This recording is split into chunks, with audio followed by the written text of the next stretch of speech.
Bueno, pues ahí están las cigüeñas cuidando de su nido. Es señal de la época que estamos, aunque no les queremos contar en qué día estamos, porque esto lo verán ustedes cuando les apetezca. Yo estoy aquí esperando, como siempre, en este punto del territorio segoviano, a mi queridísimo Eduardo Juárez Valero, que está llegando ya. ¿De dónde Hola, historietes. ¿De dónde vienes, Eduardo? Pues tomar un café. Ah, bien. Joder, bueno. Es muy pronto todavía, ¿eh? Yo me lo he tomado ya. Hola, Osquitar, ¿cómo estás? Estaba saludando a nuestros historieters y mirando las...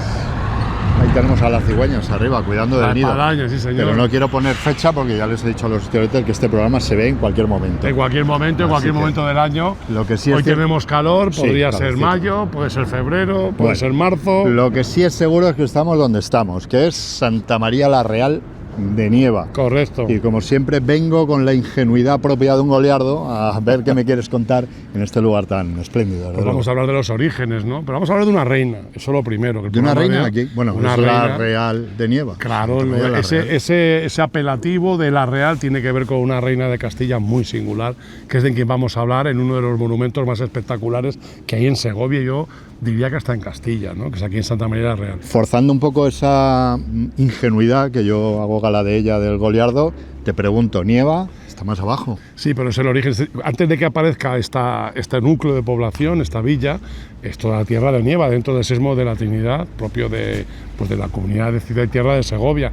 Solo que hacia 1392 aparece una imagen, la encuentra un labriego trabajando las tierras, encuentra esa imagen enterrada y surge esa idea de que es una virgen que había sido enterrada en el momento de llegada de los musulmanes. La Virgen de la Soterraña. Soterrada, bajo tierra. Pero que es una iglesia. Claro, bueno, es el origen de esta iglesia, no esta iglesia en concreto. Es una idea que ya surge en otros lugares de España. La idea de que una imagen es enterrada para protegerla de la llegada de la invasión musulmana y posteriormente recuperada de forma milagrosa. Sin ir más lejos, tío, Madrid. Claro, en Madrid se guarda la Virgen en la muralla, sí, en la Almudaina, ¿no? Que es como se llama. Que se dice que por miedo a que fuera destruida, robada. Y lo mismo en Toledo, el famoso Cristo de la Luz encerrado en la muralla de aquella mezquita de Bab al-Mardum, ¿no? Ya sé que nuestra protagonista es una reina, pero aprovecho para preguntarte por qué cuando se encuentra una imagen se dice que es una reina. Igual no lo era. No, una virgen. Una virgen, perdón, que estoy yo con la reina en la cabeza. Probablemente no lo fuera, verás. La idea es que era costumbre entre las sociedades romanas, y lo es incluso ahora en nuestra propia sociedad y en muchas otras, el mantener un recuerdo, una imagen de los antepasados para que protejan tu casa. Entonces las imágenes, que se suelen llamar lares y penates, sí, eran imágenes que se ponían a la entrada de casa en un altar. Un recuerdo, un homenaje. Claro, y sobre todo para que protegiesen la casa. ¿Por qué no iba a ser esto? Desde luego aparece una imagen de una mujer que no es una mujer desnuda, es decir, no aparece una Afrodita, entonces rápidamente se asocian este tipo de circunstancias dentro del cristianismo a imágenes de la Madre de Jesús, de la Virgen María. El caso es que cuando surge esto hay un debate, ha aparecido de forma milagrosa una imagen de la Virgen, entonces ¿qué deciden? Primero Nieva reclama la imagen, también se reclama en Segovia porque está dentro de la comunidad de Ciudad y Tierra de Segovia, y al final esta reina de la que vamos a hablar pone media en esta disputa y decide promover la construcción de una ermita para crear un altar para esa Virgen de la Soterraña, justo el origen del poblamiento que estamos ahora visitando, maravilloso, de Santa María. Que a partir de esa soterrada figura que encuentran, crece y se forma lo que tenemos. Se forma la iglesia, luego se va viviendo más patronato, la reina y también todos los poderes, los caballeros, los hermos van metiendo dinero para fomentar este lugar sagrado, porque siempre es magnífico que en tu tierra aparezca algo milagroso, ¿no? En términos, no vamos a decir turísticos en el siglo XIV, porque estamos... Claro, pero, y más cuando esto era un paraje... Consolidar el proceso de repoblación, que eso es muy importante. Entonces lo que hacen es constituir, a partir de ese patronazgo real, constituir un monasterio. Pues de todo eso les vamos a hablar, ya hemos ido al origen, y a partir de ahí vamos a conocer la historia de esa reina, una reina que vino de fuera. Bueno, es que los que somos de aquí, bien lo sabes tú, nacemos donde queremos. Eso sí. Ella nació en Inglaterra, pero era de aquí. Segoviana. Bueno, no sé si segoviana, era castellana. Se convirtió en Vamos castellana. para allá porque ahí hay un espacio de verdad alucinante. ¿La puerta aquella? Esa puerta de allí. Pues vamos a cruzar por aquí, que no nos pillen ningún tractor. Véngase con nosotros. ¡Hala!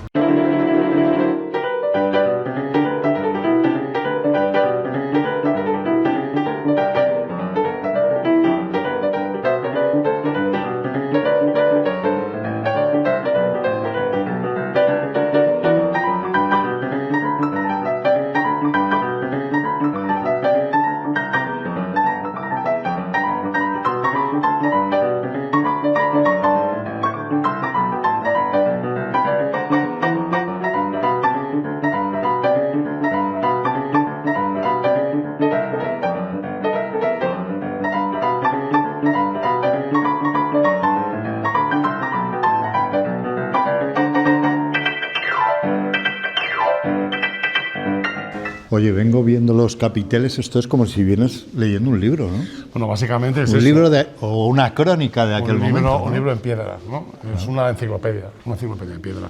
Esta idea de utilizar los capiteles como educación visual, que hoy en día lo vemos en las redes sociales, la gente utiliza y ve imágenes, ve memes, Sí. e intenta comprender la realidad a través de esto, ¿no? Pues en este monasterio, la joya de este claustro de Santa María Real de Nieva, de este monasterio, es básicamente lo que cuentan estos capiteles, ¿no? Hay muchos que son alegóricos, otros son un tipo de vegetales, representaciones fantásticas, pero hay unos cuantos que lo que hacen es mostrar claramente un conocimiento enciclopédico de la vida cotidiana. La gente suele decir, hay un calendario agrícola, no, Sí. hay una demostración. Bueno, es que hemos ido viendo, ¿no? Sí. Todas las etapas, los Claro, trabajos. todo. Pues eso es contar la vida cotidiana de la gente que había allí. Y no solo aparece la vida cotidiana, también aparece representada los grupos sociales, decimos estamentos, para diferenciar el antiguo régimen del nuevo régimen, aunque no creas que hay mucho, no crean ustedes que hay mucha diferencia. Pero entonces se utilizaba este soporte, en este caso en piedra, en un lugar religioso. ¿Quién sabía leer? Porque podíamos coger las etimologías de San Isidoro o las crónicas de Nuremberg, que son un siglo posteriores, ¿no? Ese incunable maravilloso, por cierto, que pueden consultar en la maravillosa biblioteca de la Fundación, ¿no? Lázaro Galdiano en Madrid, ¿no? Sí, bueno, porque es uno de los incunables más buscados, ¿no? Que de esto sabe mucho Fermín de los Reyes, ¿no? Entonces, la idea está de crear una obra, un compendio general con todo el conocimiento, que también lo hace, por ejemplo, un siglo antes de que se constituya este edificio, está Alfonso X el Sabio, con el espéculo para las leyes, con la grande general historia para el conocimiento de la sociedad linealmente que ellos disfrutaban o padecían, ¿no? Entonces, esa idea de utilizar no tanto el arte, sino la artesanía para hacer constancia de lo que es la vida y dejar una muestra de cómo era la sociedad que alumbró una joya como esta, en los capiteles de este monasterio, pues yo creo que queda claramente expresado. Claro, pero hablas de artesanía, esto es obra de un artesano, creatividad de un artesano con un encargo, es decir, ese discurso que nos quieren contar, que nosotros podemos ver y que estamos mostrando a nuestros historieters, tenía una intención, que claro, es de ser una crónica de la época. Educar en la sociedad y en los quehaceres. ¿Con la conciencia de que se estaba haciendo historia o esto es muy No, porque muy además, lejos? te he dicho antes, nadie sabe leer. Leer ahora es algo que ni siquiera discutimos. En aquel momento leías y escribías si lo necesitabas. Pero había una intención de dejar un legado, de contarlo para alguien. Claro, de dejar muestra de cómo era aquella sociedad, sociedad en el momento en que ellos deciden financiar o trabajar para que se construya esto. Es una muestra de este es mi momento, es como eso de las cápsulas del tiempo, ¿no? Pues algo así, estamos hablando de una cápsula del tiempo en el cual se retrata pues principios del siglo XV. Piensa que la aparición de la Virgen es en 1392, en el 95, la reina de quien vamos a hablar, Catalina, ya decía su nombre, la reina Catalina. Ya sabemos algo, Catalina, vamos a hablar de ella, que no nos olvidamos. Fomenta la ermita, la iglesia, y luego posteriormente ya a principios, las primeras décadas del siglo XV, se realiza este edificio, por cierto, de un gótico arcaizante, claramente tendente al románico, porque es que lo que estamos viendo es un edificio que responde a una estructura claramente románica. Uno va a Silos, por ejemplo, a San Juan de Duero, y se encuentra cosas parecidas, ¿no? Incluso en San Juan de los Reyes, en Toledo, pero en realidad lo que estamos viendo es un edificio gótico del siglo XV, no un edificio como puedan ser, por ejemplo, románico, aquellos capiteles que vimos en Sotosalvos, que eran del siglo XII. Pues esa es la idea, entonces arcaizante, que nos retrotrae al pasado, ¿no? Bien, entonces tenemos que saber, o nos interesa saber, por qué se da el paso de la ermita a construir un monasterio como este. Bueno, había un motivo, la Virgen se encontró soterrada, se crea la ermita y la reina Catalina, ya les contaremos más, decide hacer un monasterio con un motivo. Pues el motivo esencial es fijar el poblamiento, crear una necesidad laboral, de trabajo, de explotación de las tierras, pero sobre todo generar unas franquezas, unas libertades, unos derechos, unos privilegios para que haya un poblamiento de esta zona, porque este sexmo no se había conseguido poblar, esta tierra no estaba poblada. El sexmo de la Trinidad. De la Trinidad. Entonces lo que se hace es, en esta villa, cuando se instala, se entrega una carta de poblamiento asociada al contexto del monasterio, y a partir de allí ya se entregan franquezas que es una palabra muy bonita y muy medieval, o de franquezas, ¿no?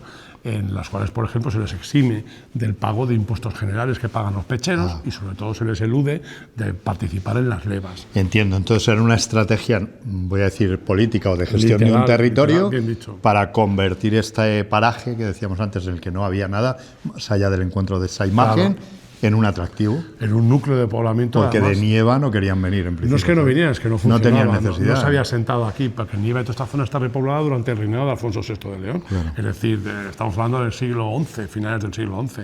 Entonces el repoblamiento se concentra aquí. Fíjate, estamos hablando de finales del siglo XIII, del XIV, principios del siglo XV. Es decir, cuando ya estaba todo más que repoblado en Segovia. Por tanto, era un vacío demográfico, como ocurría con los Quiñones en el sesmo de Casarrubios, el de Valdemoro, de los cuales hablamos en otros programas, ¿no? Que había que ofrecer algún tipo de premio, de privilegio, para que la gente se sentara aquí. Y aquello funcionó. Que sí funcionó, desde entonces se convierte en un núcleo principal que supera en importancia y en prestigio a Nieva y a todos los poblamientos que había alrededor, y se convierten todos en subsidiarios de Santa María de la Real. Y cuando se produce en el siglo XIX todo el proceso de desamortización, en ese momento Santa María pasa a convertirse en cabeza de partido judicial, que a día de hoy en la actualidad lo es. Entonces sigue siendo el corazón de esta comarca. Hoy ya no llamamos sesmo, no es una cuadrilla, no es un sesmo, pero sí es en una zona importante, una de las 5 cabezas de partido, como Cuéllar, por ejemplo,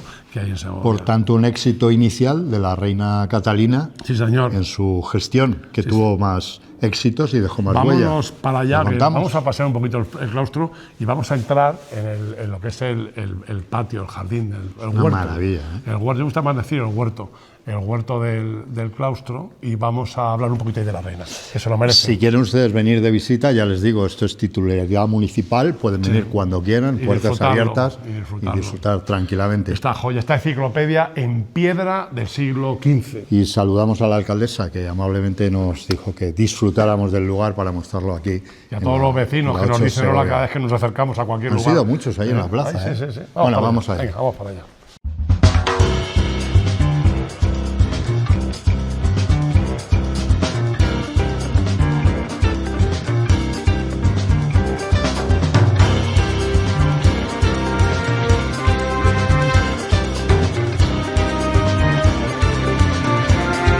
Bueno, efectivamente es un libro en piedra, una enciclopedia que decíamos antes, pero claro, además de esa huella, la reina Catalina dejó su huella, tenemos su huella por aquí. Sí, sí, aquí tienes un escudo, mira, ahí. Aquí le tenemos, ¿no? De varios escudos. ¿Este? Sí, este de aquí. Este es la Catalina de Lancaster. Que es de Lancaster. De Lancaster. No me suena el apellido, bueno, no sé a ustedes, pero a mí no me suena. No es un apellido muy segoviano, castellano, ¿no? Ni muy segoviano. O sea, Lancaster ni siquiera es un apellido. Es la referencia al título que ostentaba su padre, que era Juan de Gante, que era duque de Lancaster. Juan de Gante, el padre de Catalina, era el hijo del rey de Inglaterra, el hermano medio, iba a decir pequeño porque había más pequeños que él, pero el hermano de Eduardo de Woodstock, que era el príncipe negro. Estamos hablando del contexto de la guerra de los 100 años, ¿de acuerdo? Y era el tío del que fue luego rey Ricardo II. Este señor estaba casado, porque me puedes preguntar cuál es la relación que tiene con Castilla. Muy españoles no son, muy castellanos no son. Pues es que este se casó con Constanza de Castilla. Constanza de Castilla fue la única hija real que pudo reconocer Pedro I de Castilla, el último teóricamente de la dinastía Borgoña, el hijo de Alfonso X, que murió después de haber matado a todos sus hermanos bastardos. Al último no lo mató, que era Enrique, el conde de Trastámara, que lo mató a él en el fratricidio de Montiel, ¿no? Entonces, a partir de ahí, los Trastámara, que son una rama bastarda, que hay que recordarlo siempre, una rama no cadete, que se suele decir, o que se dice en heráldica, de la dinastía Borgoña, cadete, que son los niños, no son los reales, son bastardos, ¿no? Entonces usurpan el trono. Enrique II de Castilla, el primer Trastámara, es un rey usurpador, rey bastardo. Su hijo, Juan I, es un rey usurpador no bastardo, porque es hijo de Juana Manuel y de es decir, la conexión con Constanza de Castilla. Entonces, Constanza de Castilla es sobrina así, ¿no? Sí. de Enrique II y prima de Juan I, digamos primos porque comparten padre, línea paterna, ¿no? Diferentes madres. Entonces cuando Juan I rey y Juan de Gante se casa con Catalina. Con Constanza. Digo, con Constanza. Con Constanza de Castilla, que lo cual parece un culebrón esto, ¿no? Cuando Juan de Gante se casa con Constanza, reclaman el trono de Castilla y se proclaman reyes de Castilla. Se autoproclaman. Bueno, se auto, ¿no? Claro. Es que la línea propietaria es la de ellos, estos son bastardos. Sí, claro. Entonces, ¿qué es lo que hacen? Promueven una campaña para invadir Castilla. ¿Y por dónde llegan? Por Galicia, entran por La Coruña y la corte, Juan de Gante y Constanza, la asientan en Orense. O sea, nada más entrar, avanzaron un poquito y dijeron, aquí la corte. Aquí estamos y somos los reyes de Castilla, porque mi mujer, mi esposa, es la hija del rey de Castilla. Y los que están reinando aquí son unos asesinos y unos bastardos. Y entonces, este es el problema que se plantea. El rey Juan I convoca cortes en Segovia para solucionar este problema y se llega al Tratado de Bayona, en el que se acuerda que se case la hija de Constanza con el hijo de Juan I. Ya hemos llegado hasta nuestra protagonista. Lo que son el infante Enrique y la infanta Catalina. Y la llamamos Catalina de Lancaster porque somos así. Porque conservamos... Pues no lo sé. Esa referencia. Claro. Catalina de Castilla. Claro. Porque es hija de la reina de Castilla, que era su madre Constanza, nieta del rey de Castilla, que era Pedro I. Pero yo creo que para contarte toda esta historia de familias... Para situarla sobre todo nos vamos aquí, a situar claro, en el centro del huerto y vemos este maravilloso huerto. Estos espacios son magníficos. Aquí cultivaban vegetales y cultivaban... Había huertas en cada... Sí, es un huerto, una huerta dividida en cuarteles y aquí los monjes cultivaban determinados productos. Un acebo ahí. Sí, vamos, pues Me parece, ¿no? Sí, es un acebo. Vámonos para adentro. Vamos a cruzar por esa puerta, ¿no? Sí, vámonos para allá. Qué bonito es, ¿eh? Ya conocemos a los padres. Cuidado con las aceitunas negras. Ya la hemos casado. Sí. Ahora tenemos que llegar a ver cómo llega a ser reina. Bueno, porque antes de ser reina... Antes de casarla, claro, bueno, es que eso es curioso, ¿verdad? Antes de casarla hay un acuerdo, que lo hemos dicho antes, ¿no? Que es el Tratado de Bayona. Lo has citado, el Tratado de Bayona. Entonces, ¿qué ocurre a partir de ahí? El Tratado de Bayona lo que hace es, lo que hemos dicho, casar a los dos herederos, al heredero del duque de Lancaster, que es este caso Catalina de Borgoña, voy a decirlo bien, con Enrique de Trastámara, que es el futuro Enrique III, y ella la reina Catalina de Lancaster, que se suele llamar así, yo creo que para hacer referencia a que no era Trastámara y que era inglesa, cuando en realidad era castellana. De Castilla, el problema es que yo creo que Juan de Gante, que era un gobernante muy taimado, no se fiaba de los Trastámara. Entonces les arranca un acuerdo, es decir, deben de recibir un título que les vincule aquí. Que haga fuerte el compromiso. Es decir, entonces se inventan y crean el título del Principado de Asturias. Entonces el Principado de Asturias, es decir, imagínate que nombran rey a otro, pero ella es princesa de Asturias. La primera princesa de Asturias fue... Ella, más ella que él, aunque se dice que el primer príncipe de Asturias es Enrique III, sí. No es cierto. Analizando geoestratégicamente este momento político, lo que hacen los Trastámara es solucionar el problema que tenían con los Lancaster, y con Constanza y con su hija Catalina, porque se hubieran ido, por ejemplo, frente al papado, a que mediara y juzgara, el papado había dado la razón directamente a los Lancaster, porque la línea principal era la suya y reinaba la línea cadete, la línea bastarda. Entonces es evidente que tenían que cerrarlo de alguna manera y callarlos. Y los callan, ¿cómo? Creando el Principado de Asturias, con todas las rentas que comporta. Desde entonces, todos los herederos al trono de Castilla, desde Enrique III y Catalina, reciben el título de Príncipe de Asturias. Y luego lo recogen los reyes de España, la monarquía hispánica, y hasta hoy. El heredero al trono de España, la heredera en este caso, es la princesa Leonor. Claro. Pues es la princesa Leonor Borbón, no nos olvidemos que esos son franceses, pues los Borbón, pues evidentemente recogen este título. Y ese es el camino. Además de unos pagos, unos estipendios en trucutru para que el Juan de Gante cerrara el pico, que la palma en 1399, hay que decirlo también. Y ya es reina, está sentada, y el marido, Enrique III, la va a palmar pronto, ya va a ser reina de Castilla y va a ser reina regente con su hijo, ¿no? Con su hijo... O sea, llega al reinado por la muerte de su padre. Juan II va a ser la madre de Juan II. Ella es la abuela de la reina católica, por ejemplo, para que te hagas una idea, ¿no? Entonces es evidente que se controla así. ¿Y qué huella dejó en Segovia? Decía. Pues es sorprendente, tío, pero es que, ¿verdad? Y no sé si muy desconocida, pero... Es tremendo la relación que tiene con Segovia y lo poco que hablamos de ella. Es decir, para empezar, bueno, estamos en un contexto que es un lugar único en el mundo, que es este claustro de Santa María de Real, monasterio dominico Santa María de Real de Nieva, con los capiteles historiados y esta enciclopedia en piedra de la que estamos hablando, que de verdad que es un lugar único. De gótico arcaizante. Un lugar único en el mundo. Aunque parezca mentira, que tenía que estar lleno de turistas viendo esto y aprendiendo, y alumnos con profesoras dando clase.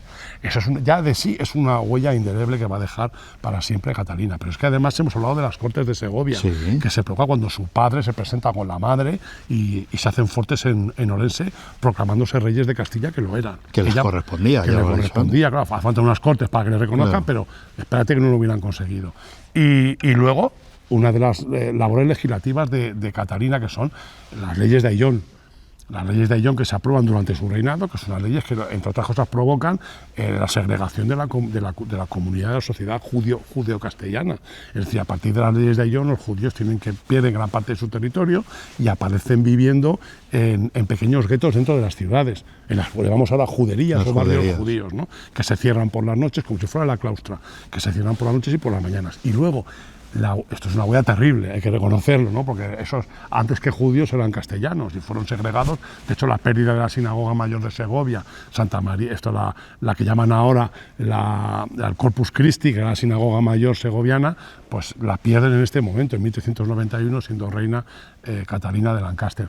Pero lo más singular, yo creo que lo hablamos en uno de los programas, ¿no? ¿En el Alcázar? En el Alcázar. Hablamos de... Ahí hicimos el diccionario del bolo, si lo quieren recuperar ustedes. Sí, pues ahí con Alfonso X el Sabio. Nos referíamos a ella porque una de las transformaciones principales, la gran ampliación que tiene el Alcázar, que es una nave enorme que sale justo donde está luego el lienzo de Carlos Muñoz de Pablos proclamando a Isabel la Católica, reina de Castilla, ahí se ve que la pared interior es una pared exterior. Esa parte es avanzada, esa ampliación es durante el reinado de ella. Y en la sala de las piñas, que dijimos que eran las estancias personales de Catalina de Lancaster, porque trae otra costumbre propia de la monarquía inglesa, que es usar frutas o elementos visuales para identificar heráldicamente a una familia. Como símbolos. Y el símbolo de ella era la piña. Entonces, estoy recordando aquel capítulo, claro, recupérenlo en nuestro canal de YouTube. Bueno, es una reina porque estaba todo el artesonado. Esto es para aquellos que solo ven huella de la reina católica en Segovia.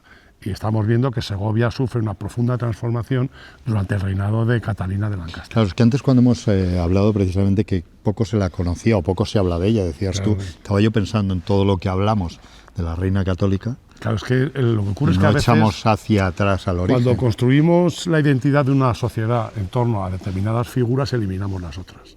Entonces, cuando hablábamos de la Giraldilla en el programa anterior, pues ¿quién sabe quién era la Giraldilla? ¿Quién sabe que hubo una segoviana que fue gobernadora y capitana general? No lo sabe nadie porque el personaje segoviano en la conquista de América pues ni siquiera es Diego de Velázquez ni los Velázquez de Cuéllar, es Pedro Arias Dávila, Pedrarias, por lo bueno y por lo malo, por la leyenda y por la realidad. Entonces todo esto desaparece de nuestra historia, ¿no? ¿Debería ser tan digna de un homenaje? Indiscutiblemente. Lo que pasa es que, Catalina claro, uno dice, claro, pues es que el tema de las leyes de Ayllón segregando a los judíos y el decreto expulsorio con Isabel la Católica, porque de eso nos olvidamos, ¿verdad? Lo bueno y lo malo, decías tú ahora mismo. Bueno, hemos querido hacer este recorrido utilizando este punto fabuloso. Perdonen que me dé la vuelta, pero tengo que lo vamos a observar. Mirar esto. Creo que les estamos mostrando todos los detalles de este lugar al que, insisto, pueden venir. Puertas abiertas. Yo voy a seguir al tío del oso, porque hemos encontrado ahí a uno, ¿verdad? Estaba cazando el oso. Ahí está cazando al oso. Pero luego le llevaba cargado. No, luego le da una paliza ahí al oso y luego al oso lo tiene encima al caballo allí. Vamos a buscarlo. Vamos a buscarlo. En la enciclopedia, a ver en qué página de enciclopedia. En qué página pétrea, ¿no? Encontramos aquello. Pero ¿no? Desde el principio hasta aquí, hacer un recorrido. Alucinas, tío. Fabuloso, para echar un rato. Maravillosa.